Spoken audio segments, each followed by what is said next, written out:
Donc Pascal Delru est architecte. On va vous laisser évoquer votre expérience en espérant que le micro marche. Ouais, je crois que ça marche. Ça marche, c'est parfait. Je vous laisse. Je vous en prie, merci à vous.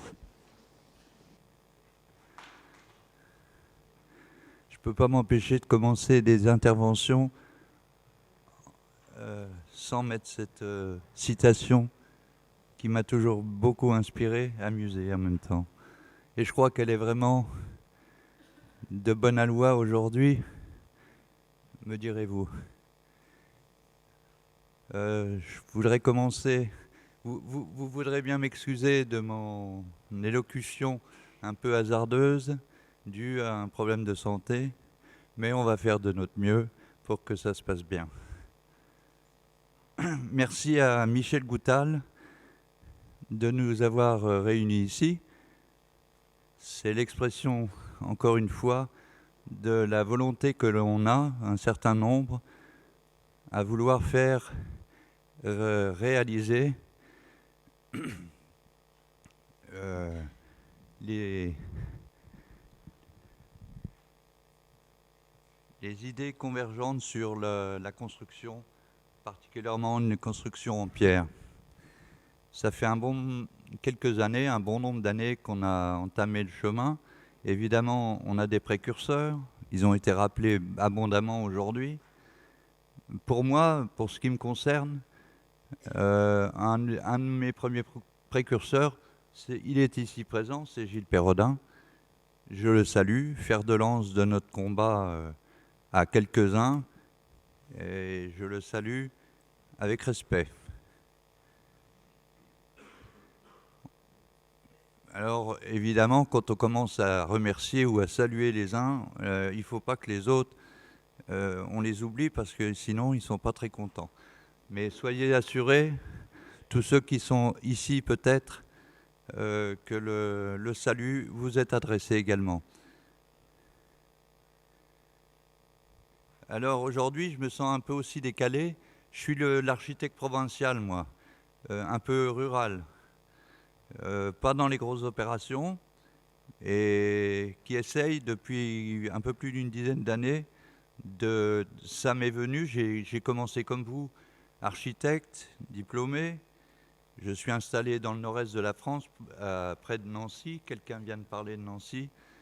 J'ai été quelque temps enseignant à l'école de Nancy, et j'essaye de construire en pierre depuis un certain nombre d'années. D'abord en greffant la pierre, parce que je ne connaissais rien de la pierre. Comme vous aujourd'hui pour certains, je me disais, il suffit que je rapporte de la pierre sur les bâtiments que je vais construire, que je vais dessiner, et puis ça va le faire, quoi. J'aurai des bâtiments en pierre. J'y connaissais strictement rien. La seule force que j'avais, c'était ma croyance, ma foi en l'architecture, à certains principes d'architecture. Et quand j'ai compris que grâce à la pierre, le matériau pierre, je pouvais réunir et retrouver certains principes pour moi nécessaires et vitaux par rapport à l'architecture, celle qu'on apprenait et qu'on apprend sans doute encore dans les écoles, celle qu'on doit apprendre dans les traités, celle qu'on apprend normalement dans nos pensées sur le domaine de l'architecture. Bref, cette rencontre entre le matériau et le besoin, la volonté, la foi de vouloir pratiquer une architecture, alors on associait ça à des maîtres. On a parlé ce matin, j'ai entendu Gilles parler à un moment, suite à une question, des problématiques de modernité. Et il a conclu sa phrase en disant « Je ne crois pas en la modernité, on est deux ». Je veux dire, on est deux. Mais je veux dire, la problématique, la difficulté également, pour moi, dans cette invitation aujourd'hui, c'était de m'adresser à la fois à vous, étudiants en architecture, qui est un chemin rigoureux, difficile, mais c'est bien de le choisir, et aussi à vous, messieurs et mesdames, qui de près ou de loin sont dans le cadre bâti et qui est intéressé pour des motifs divers, à la construction en pierre.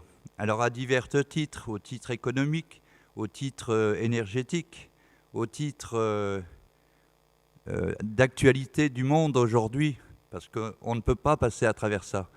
Et certaines personnes se résument à des principes en disant « Oh, Pérodin, c'est le défenseur de l'écologie et tout ça, et tout ça. » Mais ça va bien plus au-delà. Par exemple, dans ma démarche, par exemple, je vais dire, il y a une dimension qu'il faut que vous ne minimisiez pas, parce qu'elle reste constamment dans ma vie. C'est une dimension philosophique. Alors prenez pas peur avec le mot, mais j'ai découvert que la philosophie, c'était la meilleure façon d'être économique. Alors celui-là, il est porté au pinacle. L'économie, vous ne connaissez que ça. Mais si vous voulez être économique, soyez philosophique. Ça, c'est la clé essentielle des choses. Et de fil en aiguille, vous croiserez les chemins des choses de bon sens, des choses d'authenticité qui sont rappelées à travers les projets de Gilles ou d'autres, et qui, selon moi, ont cette force-là, et c'est tout. Et c'est bien ce qu'on leur demande. Bon, je vais essayer de ne pas être trop long, parce que quand je pars dans mes discours, je me laisse aller. Je m'excuse. Aujourd'hui, j'ai réfléchi sur quand Michel Goutal m'a invité à cette présentation. D'abord, j'ai hésité parce que je ne pensais pas que je pourrais avoir la force suffisante. Puis au final, j'avais quand même bien envie de vous retrouver et de dire encore et toujours en fait la même chose, parce que j'ai rien de très nouveau à dire. J'ai la chance de pouvoir vous présenter aujourd'hui à la fois un premier projet véritablement pierre massive de mon début de cette aventure, qui était pour moi une réussite, parce que vous parliez de budget à l'instant, je ne sais plus, monsieur, sur les coûts des choses. Moi, ce qui m'avait entraîné dans cette aventure, c'était d'arriver à amener ce matériau pierre de construction, à le ramener dans le cadre bâti, tel qu'on dit, dans la construction de la ville, tout simplement, à travers des projets adressés à une population qui, d'habitude, quelqu'un a dit tout à l'heure, c'est pour des projets fastueux. C'est justement le sens commun qu'il faut absolument essayer d'oublier. La pierre, c'est pas pour les riches. La pierre, c'est pour les pauvres. Et ça, c'est important. Et c'est pour tout le monde. Mais sans vouloir faire un combat de politique, je veux dire simplement que l'un des enjeux de la petite opération, c'est tout petit ce que je veux vous montrer, de l'opération, c'est une opération à budget très social dans une banlieue de Verdun, une petite ville de la Meuse, dans le cadre d'une opération ORU en 2014, où j'avais à réaliser 12 logements pour donc une population très, très modeste, donc avec des budgets très modestes également. Et ça a été le déclencheur, parce que j'ai pu, à travers ce projet et cette réalisation, rencontrer un certain nombre de gens qui sont encore ici aujourd'hui, je pense.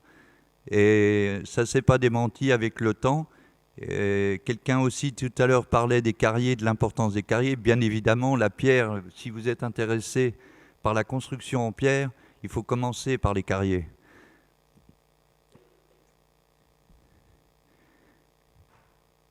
Donc cette opération de Verdun, c'est 12 logements tout à fait banaux.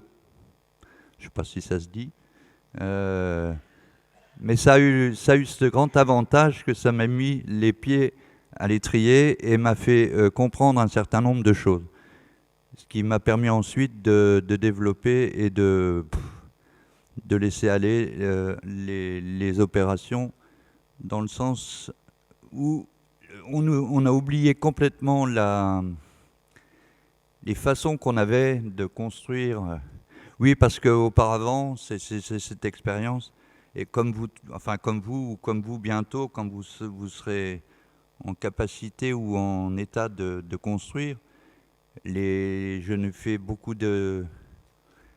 d'opérations publiques, des collèges, des lycées, des écoles maternelles, primaires, des mairies, enfin tout ce que les cabinets d'architectes connaissent, c'est-à-dire toute cette commande publique sur laquelle on a beaucoup travaillé. Mais encore, c'est pour ça que j'insiste un petit peu, je pense encore avec une certaine, sans parler d'œillère, mais un certain réflexe, manque de réflexion sans doute, manque d'appréhension d'une certaine réalité, qu'elle soit la réalité du temps, que ce soit une réalité économique, que ce soit une réalité sociale.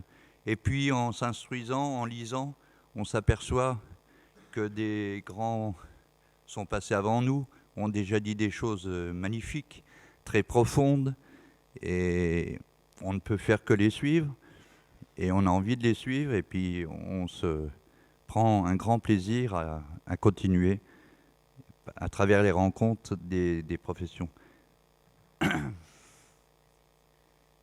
Alors vous voyez, la phrase d'Einstein, c'est aussi pour moi, je suis confus, hein. Je suis un peu confus. Je suis un peu confus.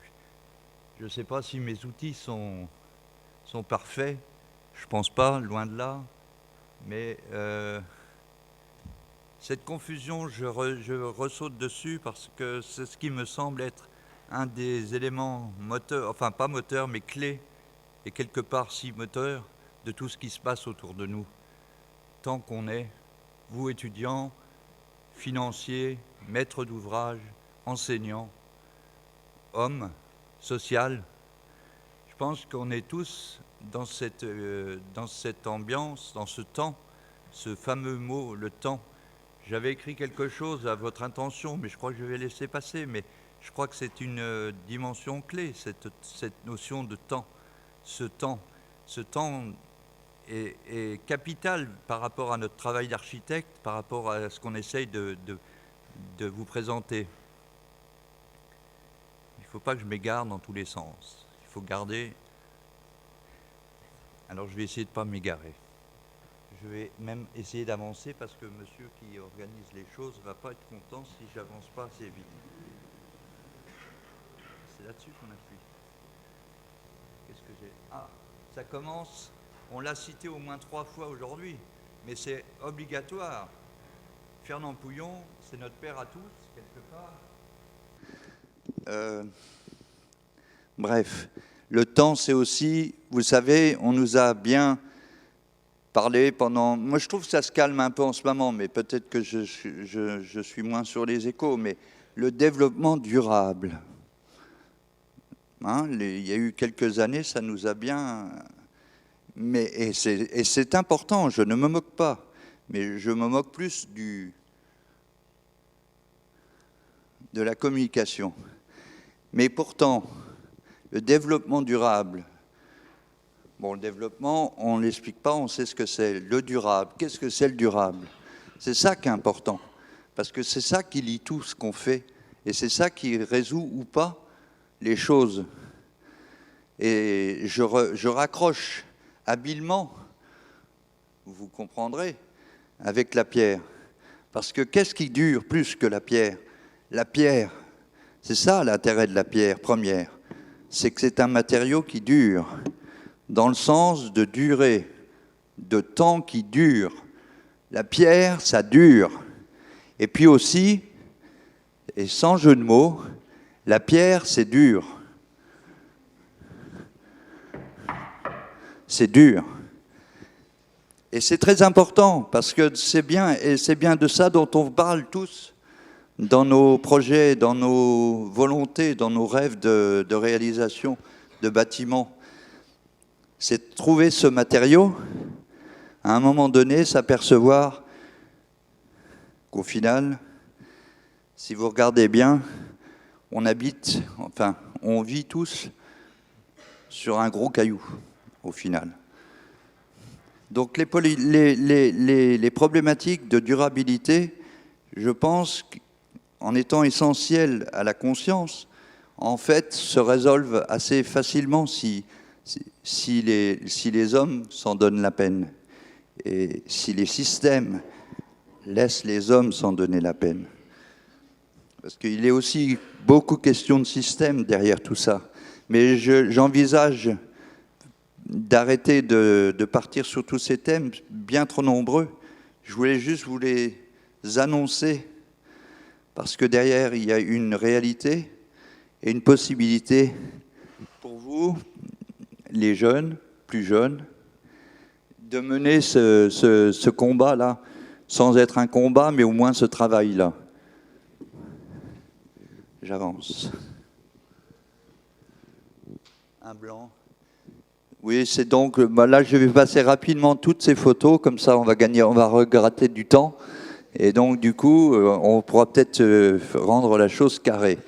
Parce que l'importance, évidemment, même si Kant disait que le carré n'était un non-choix, je pense que bien souvent, c'est un choix. Donc c'était une petite opération de renouvellement urbain dans laquelle j'ai pu me faire mes 12 logements, qui se regroupaient en 3 grosses maisons, au final, avec leurs petits... Parce que l'idée du programme que vous connaissez sans doute, c'est le programme type des OPHLM, c'est-à-dire essayer de réduire tous les coûts communs, mais de produire quand même un cadre habité agréable et fonctionnel pour les gens qui vont y habiter. Donc l'idée, c'était d'arriver à faire 4 logements dans chaque grosse maison. Donc en faisant comme ça, on parvenait à donner des individualités à toutes les familles. Je vais vite. À la fois, ouais, excusez-moi, ça c'est l'étage. Il n'y a rien d'extraordinaire. Simplement, essayer de rester ce que rappelait Laurent tout de suite, les paramètres économiques de ce type de programme sont indérogeables et c'est normal. Moralité, il y a un certain nombre de choses que vous pouvez imaginer, mais c'est des choix encore une fois. C'est-à-dire il y a certains choix que vous faites sur la production de vos plans et puis vous mettez en balance les choses que vous parviendrez à faire ou pas dans la réalisation de ces plans. J'y reviendrai tout à l'heure à ça. Rien de donc assez traditionnel. Donc ça s'organise comme ça. Voilà, 3 grosses bâtisses. Et ma première expérience donc en pierre, avec donc chaque bâtisse à son étage, il y a pas un accès extérieur qui monte à une loggia qui permet de rentrer à l'appartement. Ça permettait de créer les entrées de chaque appartement.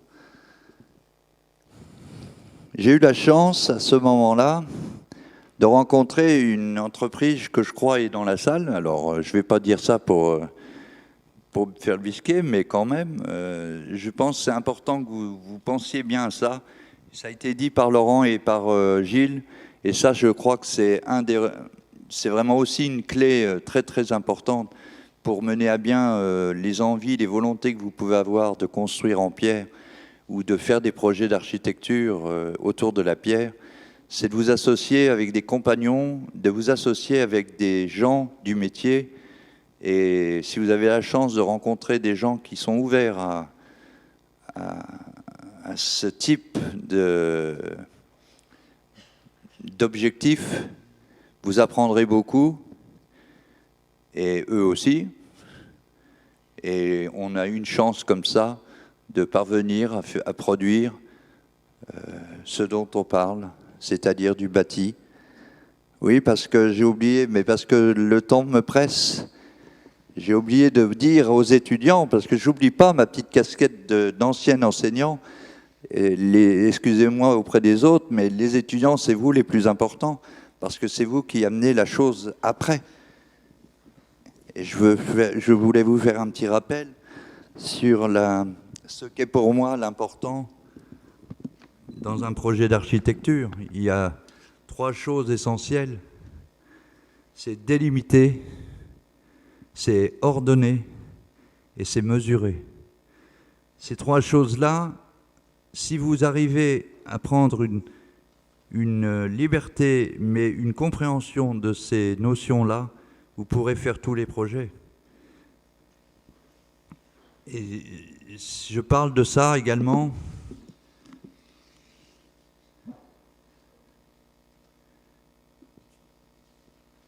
Je parle de ça également parce que c'est souvent à l'origine des projets que j'ai pu faire par la suite sur cette idée de clôture, parce que j'ai tendance à toujours dire qu'en fait, c'est assez simple l'architecture.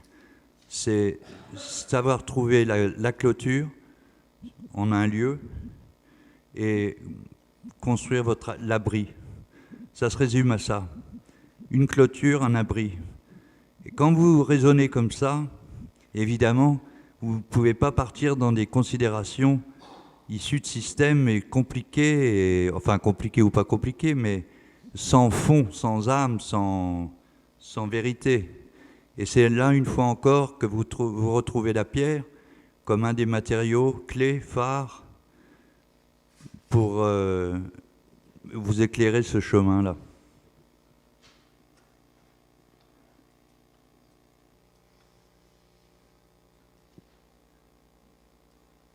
Essentiellement, il a déjà été nommé, cette carrière a été nommée déjà ce matin par Laurent, mais je la renomme parce qu'en fait, c'était carrément à l'époque de ces projets-là, la carrière de Noyant nous a beaucoup aidés, et c'est essentiellement de la pierre que vous voyez sur cette maison.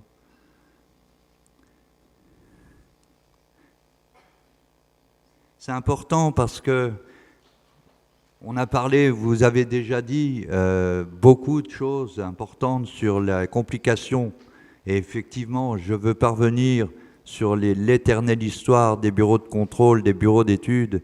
Je veux parvenir sur l'éternelle histoire de l'ingénieur contre l'artiste. Moi, je suis ni artiste ni ingénieur. Je suis moi, architecte, homme, qui veut avancer avec des valeurs. Et c'est ça le plus important. Mais en même temps, il ne faut pas le balayer d'un revers de la main, parce que c'est une réalité, ces histoires. Constamment, on se retrouve aux prises avec ces questionnements, ces preuves, ces garanties qu'on doit donner, alors que personne ne nous en donne par ailleurs en face. Mais vous, architecte, vous devez en donner.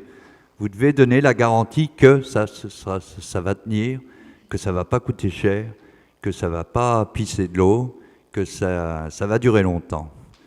Et là aussi, encore une carte maîtresse pour la pierre massive, c'est qu'avec la pierre, vous pouvez garantir. Vous pouvez y aller. Il suffit de lever la tête, d'aller n'importe où, dans toutes les villes. Laurent parlait tout à l'heure de Bordeaux. Effectivement, l'horizontale en pierre, elle est magnifique. Mais partout, à Nancy, partout, la pierre, elle est là. On n'a pas de crainte à avoir à utiliser ce matériau-là.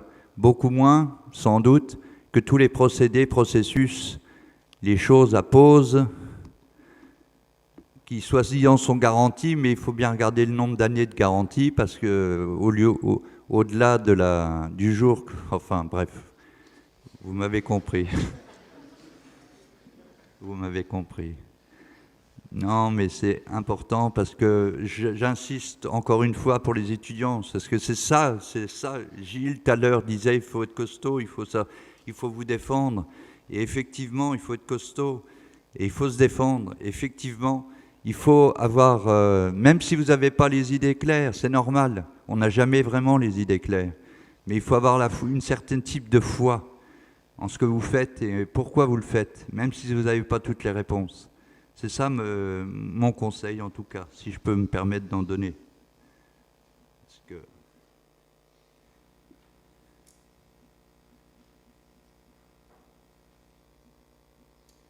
Les soubassements sont en travertin, pierre dure, protège une fragilité et une fragilité, oui, une tendresse, on va dire, de la pierre qui est au-dessus, la pierre de Noyon. Alors, si la question se posera, donc j'y réponds tout de suite. Qu'est-ce que c'est que cette pierre bleue au-dessus, à l'étage? Hein, c'est superbe. Je pose la colle à tout le monde. C'est qu'un mur d'agglo crépi. Parce que, comme je vous l'ai dit tout à l'heure, c'était mon premier projet. J'avais peur de ne pas tenir les engagements que j'avais pris, c'est-à-dire construire budget très très serré, hautement social, avec de la pierre. Et donc, au final, les choses ont été réglées avec cette manière de faire, et dont je suis assez satisfait.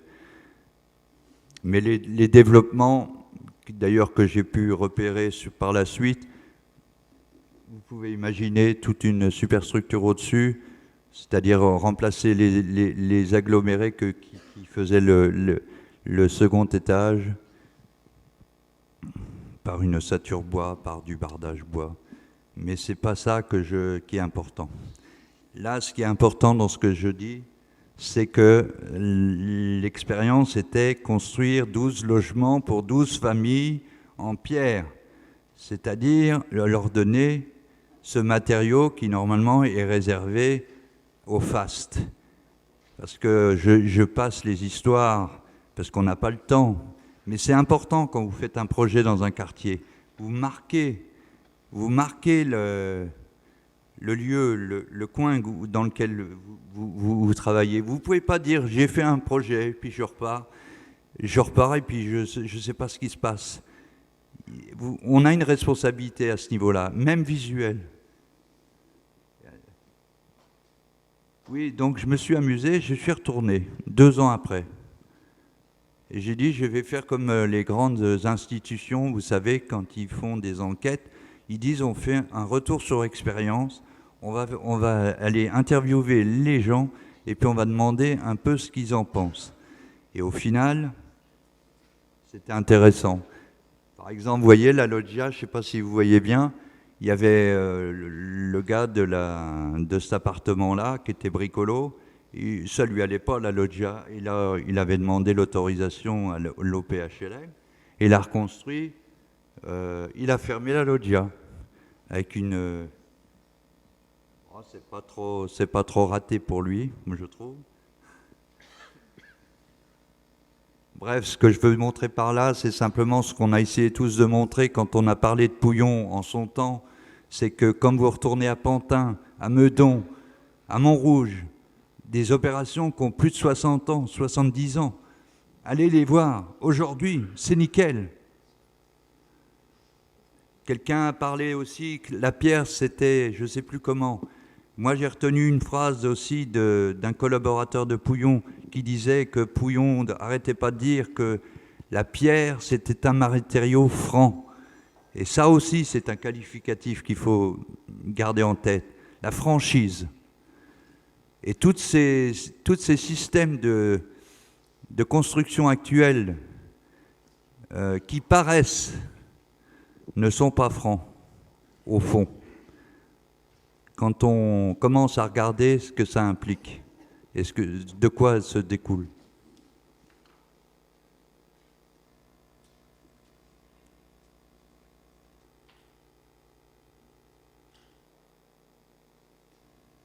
Voilà, c'est tout.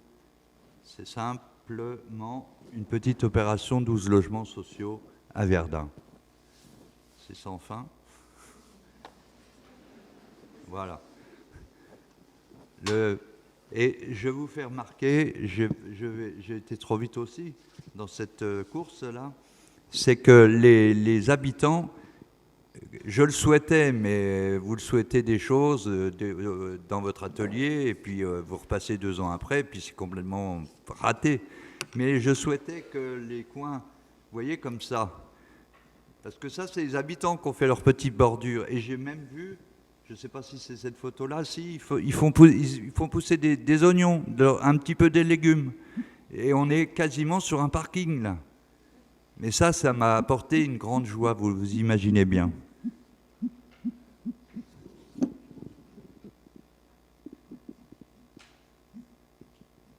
Ils ont même été jusqu'à refleurir au-delà de la clôture posée par l'OPHLM pour essayer d'embellir ou de bien accompagner leur logis. Merci à eux. Vous aviez aussi une opération à Longeville-en-Barrois. J'y arrive. Vous y arrivez? Ouais. Non, c'est parce que...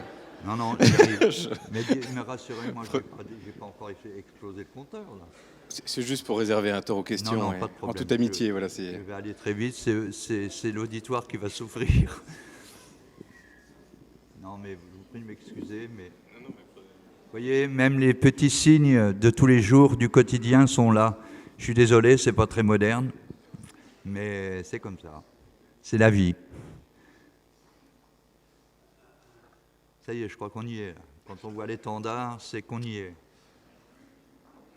Donc on va passer maintenant rapidement, je m'en excuse pour ceux qui s'impatientent, à la dernière opération que je viens de faire, qui pour moi aussi est quelque part une réussite parce que ça fait longtemps que je bataille avec les uns ou avec les autres sur le fait que moi la pierre je la veux dresser debout et non pas horizontale.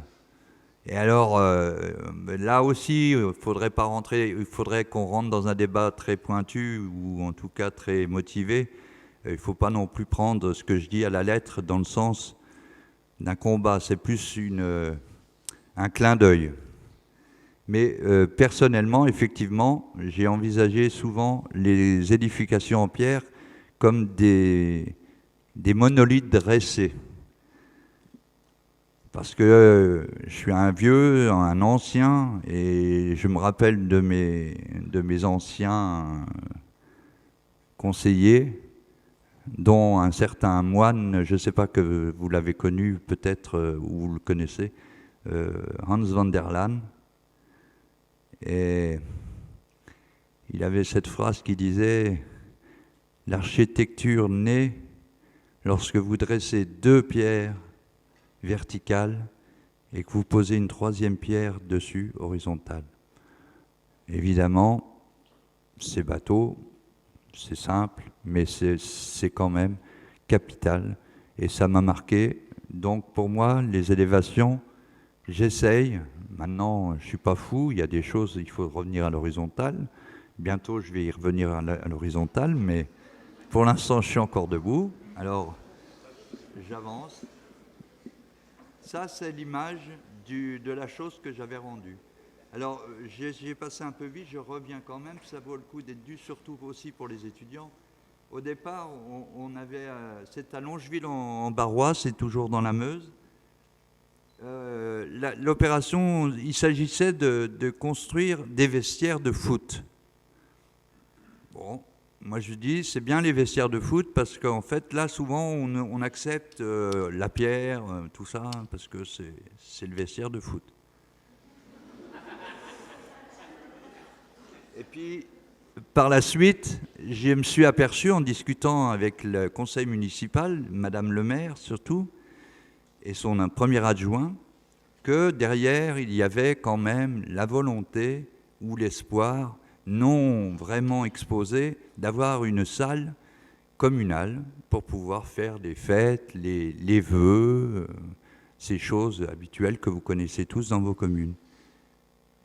Et que aussi, ça serait bien d'arriver à faire un terrain de foot synthétique sur le terrain. Bref, il y a le programme s'est étoffé à la connaissance réelle du dossier. Je vous montre tout de suite ça. Voilà, alors j'étais parti sur cette fameuse clôture de départ, sur laquelle je pars toujours, une clôture qui a été transformée par nos ingénieurs et par notre volonté sur une base rationalisée et constructible. C'est-à-dire qu'en fait, je suis reparti sur l'idée de faire vous devez redécouvrir tout ça dans le type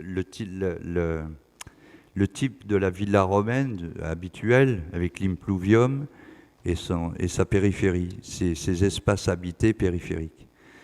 Et j'étais parti là-dessus parce que l'idée, c'était, il y avait beaucoup de choses demandées en termes d'usage et de fonctionnement, mais qui n'avaient rien à voir les uns les autres. Et au départ, je me suis dit, la façon la plus judicieuse, c'est de parvenir par le centre et ensuite de pouvoir distribuer ce qu'on avait besoin. Donc, ce qui était important également, c'est que on ait cette toiture basée sur une charpente métallique. C'est une toiture avec 4 versants, 4 qui pentent sur la cour. Et donc la périphérie construite, puisqu'on ne construit que sur les façades, se résumait par le plan de départ que vous voyez en haut. C'est-à-dire une succession de monolithes, c'est-à-dire monolithe, une seule pierre, de 3,30 m. La cote, enfin je dis 3,30 m, mais je vais me faire encore rappeler à l'ordre par mes entreprises chéries, mais parce que les cotes sont, j'ai pas le temps d'en parler. Tout à l'heure, Laurent parlait de 2,90 par exemple. Je dis c'est dommage, à 6 cm près, vous étiez bon. C'est pour dire simplement que c'est hyper important la dimension, la mesure, très très très très important.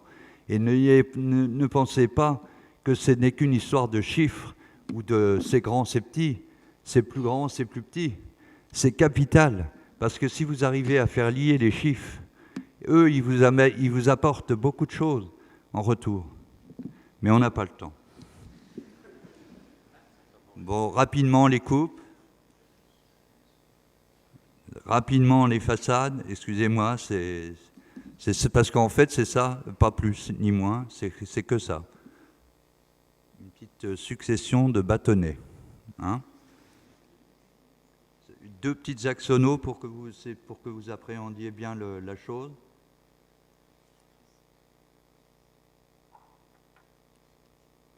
Un blanc. Et puis un drone, parce que je veux être quand même de mon temps. Alors, drone, ça donne des fois des perceptions qu'on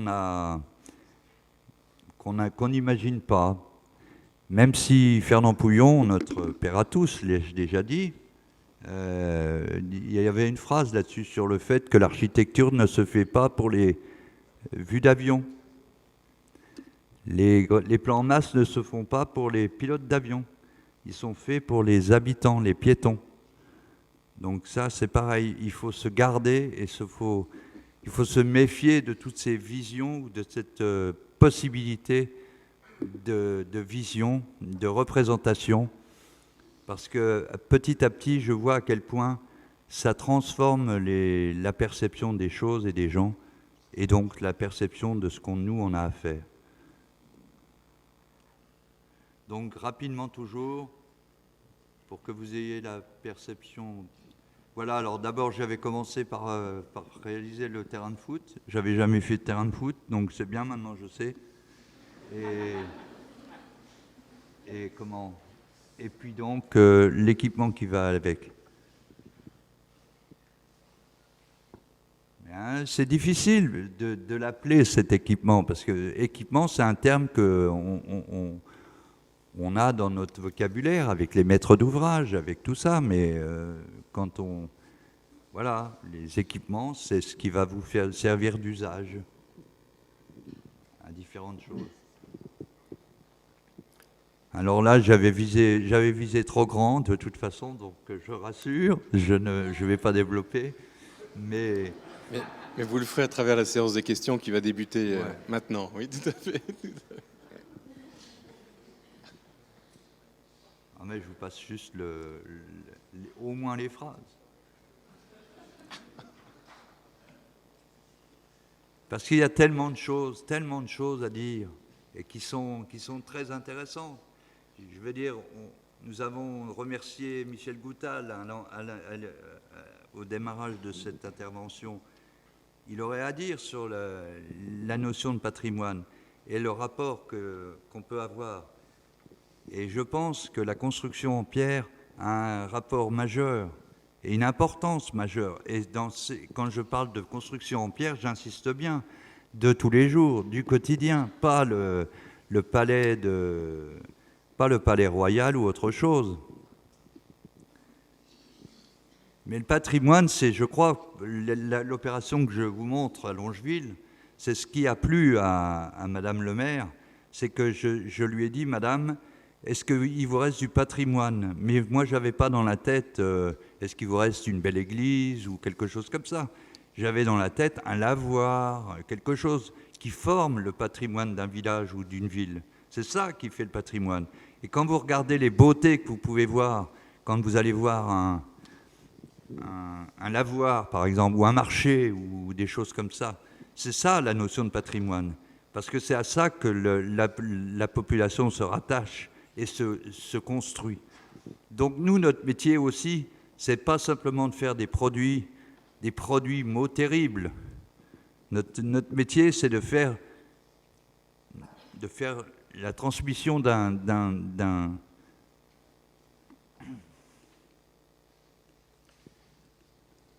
Mais vous pouvez me faire questionner. Mais on va commencer par les applaudissements. Les applaudissements d'abord.